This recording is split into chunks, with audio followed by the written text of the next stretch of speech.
കളിക്കളത്തിലെ പരിക്കുകളെ ഇനി പേടിക്കേണ്ട. എല്ലാവിധ സ്പോർട്സ് ഇഞ്ചുറികൾക്കുമുള്ള സമഗ്ര പരിഹാരം ഇവിടെയുണ്ട്. ABC orthopaedic hospital, near Kairali theatre, Calicut road, Manjeri. Manjeri നഗരസഭയുടെ അഹമ്മദ് കുരിക്കൽ സ്മാരക ബസ് ബേ കം ഷോപ്പിംഗ് കോംപ്ലക്സിന്റെ തറക്കല്ലിടൽ കർമ്മം നാളെ വൈകിട്ട് 4-ന് അഡ്വക്കേറ്റ് UL ലത്തീഫ് MLA നിർവഹിക്കുമെന്ന് നഗരസഭാ അധികൃതർ വാർത്താ സമ്മേളനത്തിൽ അറിയിച്ചു. മുനിസിപ്പൽ ഓഫീസ് പരിസരത്ത് നിന്ന് ബാൻഡ് വാദ്യമേളങ്ങളുടെ അകമ്പടിയോടെ ഘോഷയാത്രയും നടക്കും. എറണാകുളം ആസ്ഥാനമായി പ്രവർത്തിക്കുന്ന TA സേവിയർ ആൻഡ് സൺസ് നിർമ്മാണ കമ്പനിയാണ് കരാർ ഏറ്റെടുത്തത്. 5 നില കെട്ടിടമാണ് രൂപകൽപ്പന. ലെൻസ്ഫെഡ് മഞ്ചേരി യൂണിറ്റ് സൗജന്യമായാണ് കെട്ടിടത്തിന്റെ രൂപരേഖ തയ്യാറാക്കിയത്. ആദ്യഘട്ടത്തിൽ ഗ്രൗണ്ട് ഫ്ലോർ അടക്കം 3 നിലയുണ്ടാകും.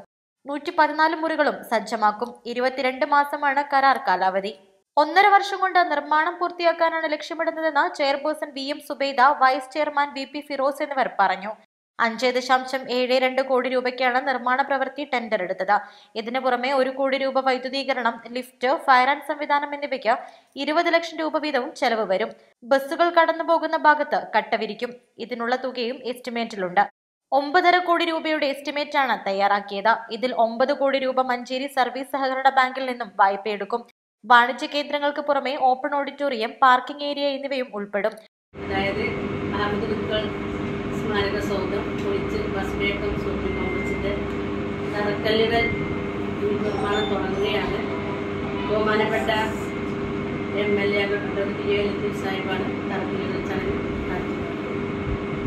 വളരെ കാലത്തൊരു സ്വപ്നമാണ് നമ്മുടെ ബസ് സ്റ്റാൻഡിൽ പണിയുന്നത്. അപകടാവസ്ഥയിലായിരുന്ന ബസ് സ്റ്റാൻഡ് പൊളിച്ച് അതിന്റെ ബാക്കിൽ പിൻഭാഗത്തെ നമ്മൾ തുടങ്ങിയതിനു ശേഷമാണ് മുന്നിലുള്ള ഷോപ്പുകൾ പൊളിക്കുക. സ്ഥിരം സമിതി അധ്യക്ഷരായ Yashiq Mecheri, P Abdurahim, PNK Khairunnisa, P Sakeena, NMLC, നിർമ്മാണത്തിന്റെ മേൽനോട്ട ചുമതലയുള്ള കൗൺസിലർ ഹുസൈൻ മേച്ചേരി എന്നിവരും വാർത്താ സമ്മേളനത്തിൽ പങ്കെടുത്തു. East live, Manjeri.